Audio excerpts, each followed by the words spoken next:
اعوذ باللہ من الشیطان الرجیم بسم اللہ الرحمن الرحیم ان ھذا القرآن یہدی للتی ہی اقوم۔ موضوع میرا ہے وہ زمانے میں معزز سے مسلمان ہو کر اور ہم خوار ہوئے تارک قرآن ہو کر، شعر بھی یہی ہے تم کے بجائے ہم ہے، اور ویسے بھی میں آپ سے زیادہ اپنے آپ کو مخاطب بنانا چاہتا ہوں، کیونکہ اصلاح کا کوئی عمل جو اپنی ذات سے شروع ہوتا ہے وہ زیادہ نتیجہ خیز ہوتا ہے، اور جس کام کے مخاطب زیادہ ہوتے ہیں یا جس بات کے مخاطب دوسرے ہوتے ہیں تو اس کا نتیجہ وہ برآمد نہیں ہوتا جو ہم چاہتے ہیں۔ میں تھوڑی سی توجہ آپ کی ماضی کی طرف مبذول کرانا چاہتا ہوں۔ قرآن مجید میں لکھا ہے یا ایھا الذین آمنوا اتقوا اللہ ولتنظر نفس ما قدمت لغد واتقوا اللہ ان اللہ خبیر بما تعملون ولا تکونوا کالذین نسوا اللہ فانساہم انفسہم اولئک هم الفاسقون۔ اس میں اللہ تعالیٰ نے ایک بڑی اہم بات یہ بتائی ہے کہ اے قرآن کے حاملو، تم ان لوگوں کی طرح نہ ہو جانا جنہیں دوسری کتابوں کا حامل بنایا گیا تھا، لیکن انہوں نے اس کتاب کو چھوڑ کر اللہ تعالیٰ ہی کو پس پشت ڈال دیا، اور نتیجہ یہ ہوا کہ وہ اللہ کی ہدایت سے محروم ہو گئے۔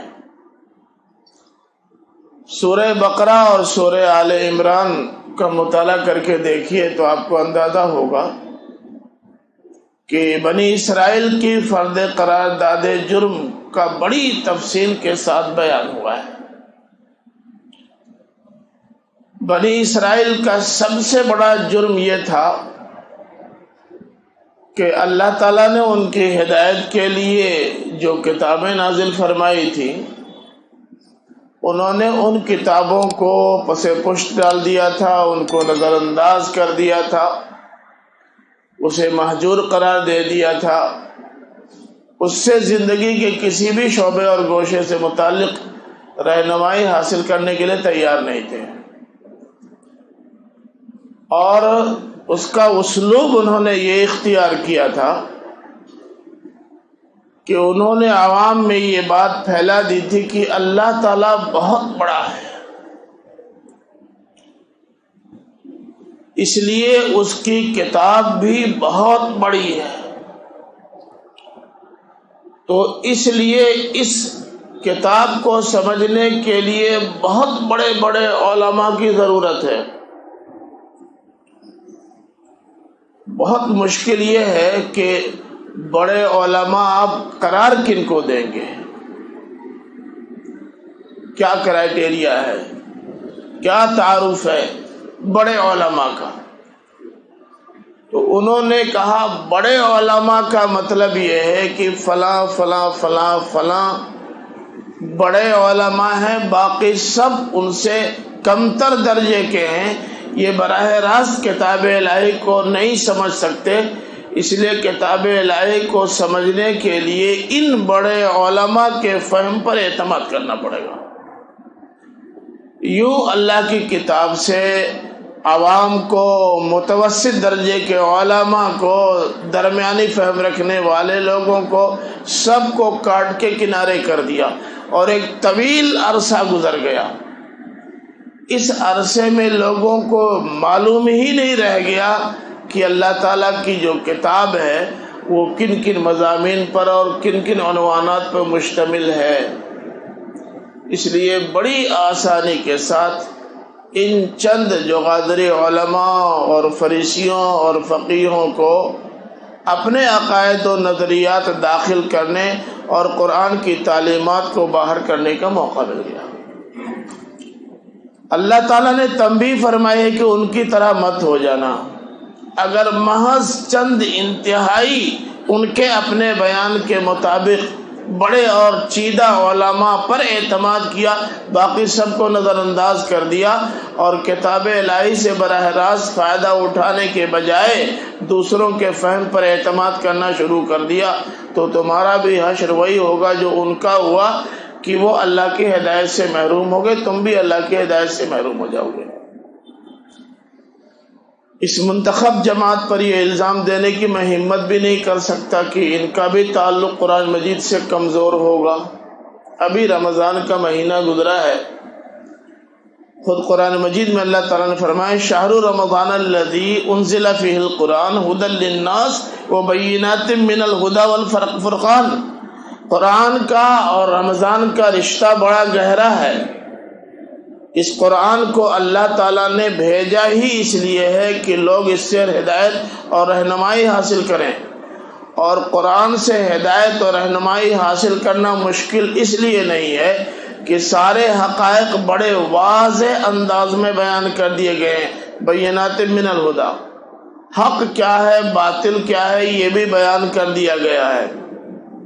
ہاں، اس کو عملی جامہ پہنانے کے لیے اور اس تھیوری کا پریکٹیکل فراہم کرنے کے لیے ہم نے نبی کریم صلی اللہ علیہ وسلم کو بھیج دیا ہے۔ انہوں نے عمل کر کے ساری دنیا کو بتا دیا کہ اس کی کوئی تعلیم ناقابل عمل نہیں ہے، سب پر عمل کیا جا سکتا ہے۔ تو یہ اہم بات ہم سب لوگوں کو سامنے رکھنی چاہیے کہ یہ کتاب ہدایت ہے، اور اس لیے آئی ہے کہ اس کتاب سے ہم رہنمائی حاصل کریں۔ رمضان کے مہینے میں جتنا قرآن مجید ہم لوگوں نے ختم کیا ہے اس کے بجائے اگر اس سے بہت کم پڑھتے، لیکن جتنا پڑھتے سمجھ کے اس لیے پڑھنا ہے کہ اس سے رہنمائی حاصل کرنی ہے۔ رہنمائی اس لیے حاصل کرنی ہے کہ ہمیں اس کے مطابق زندگی گزارنی ہے، زندگی اس لیے اس کے مطابق گزارنی ہے کہ اللہ کو راضی کرنا ہے۔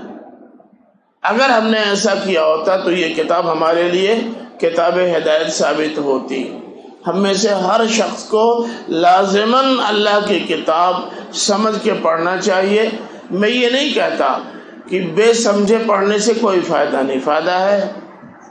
یہ تو ایک ایسی کتاب ہے کہ آپ بے سمجھے بھی تلاوت کریں پڑھیں تو نبی کریم صلی اللہ علیہ وسلم نے فرمایا ہے کہ ایک ایک حرف پر 10 نیکی ملتی ہے۔ الف لام میم مثال کے طور پر اللہ کے رسول نے فرمایا کہ کسی نے الف لام میم پڑھ دیا تو 30 نیکی اس کے کھاتے میں آ گئی۔ نیکیاں آئیں گی لیکن نیکیاں بٹورنے سے ہدایت نہیں ملتی۔ ہدایت حاصل کرنے کے لیے سمجھنا اور سمجھ کر اس کے مطابق زندگی گزارنا ضروری ہے۔